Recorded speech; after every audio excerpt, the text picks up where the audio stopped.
Hello, everyone. I'm glad to see that Ukraine is not the only one who is starting to really kind of reach the limit with not just Russia's unprovoked attacks, but also Russia's lies. This particular story appeared in multiple sources. So here's what happened. French ambassador approached Russia earlier to talk about Ukraine and try to initiate some kind of civilized dialogue. Obviously, that was a total waste of time. The only good thing that came out of it, basically, that the French ambassador has had it with their bullshit, came back and said, I don't think we can talk to them because they're a bunch of liars. Not surprisingly, Russia took issue with that. They didn't like being called liars. But you know what? If the shoe fits, and the hope I have now with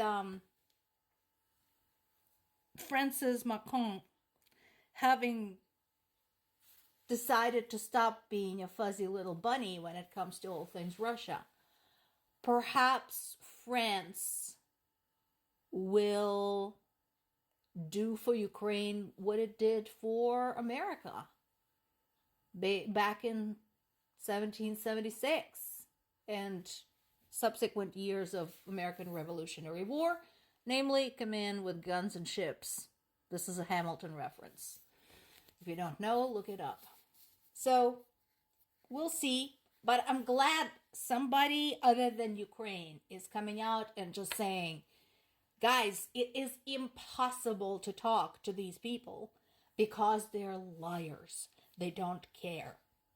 I'm glad we're not the only ones saying this. And Belgium is now investigating allegations of Russia's interference with the European Union election that is scheduled for this summer, June. So, in just a couple of months. Again, I told you so.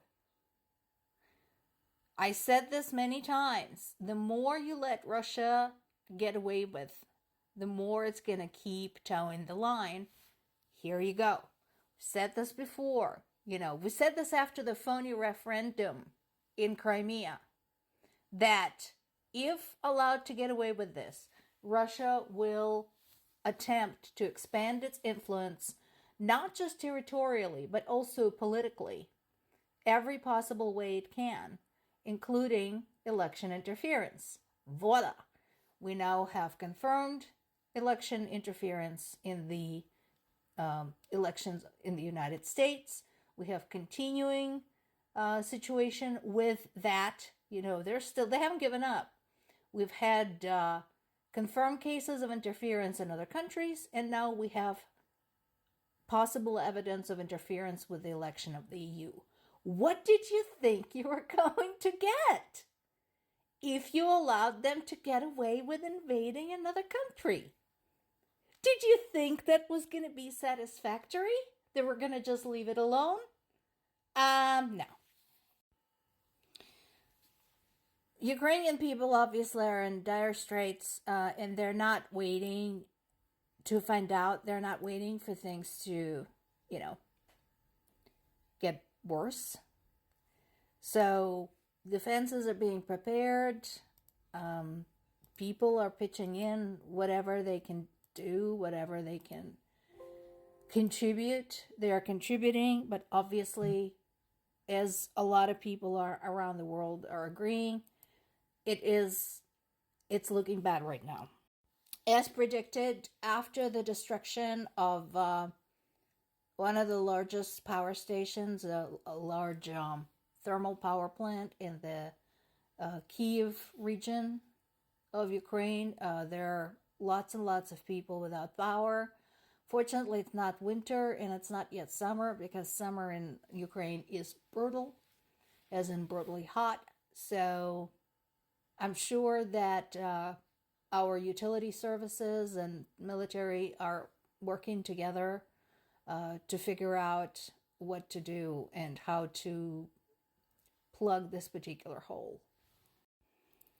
In other news, a Russian drone damaged equipment at a substation in the Dnipropetrovsk region. So another damage to Ukraine's infrastructure. All the while, U.S.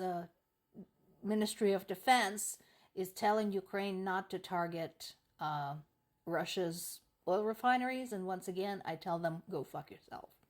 And here's another bit. A U.S. national who supported Russia went missing in Russia-occupied eastern Ukraine. So this dude moved into Ukraine's east 10 years ago. That was when Russia occupied Crimea and started the incursion of its militants into the Donetsk region.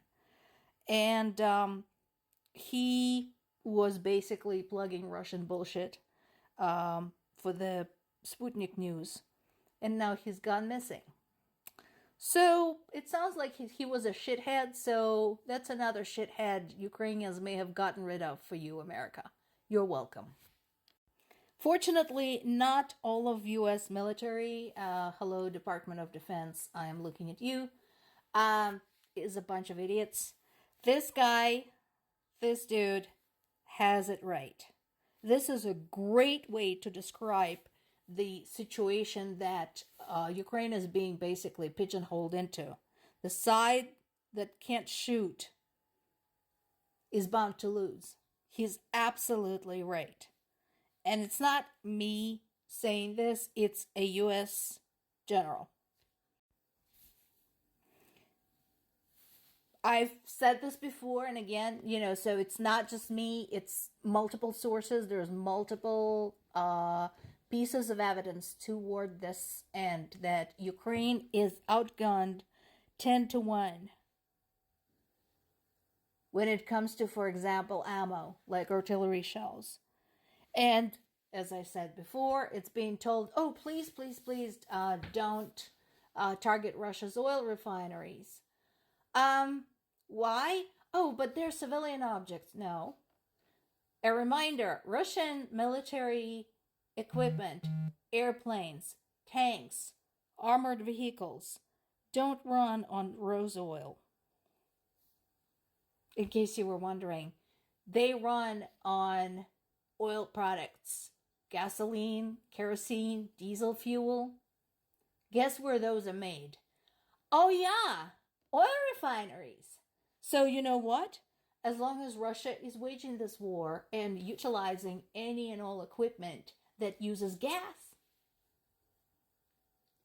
those are legitimate military objects. Listen to this guy. He is right. Listen to him. He is one of those few making sense.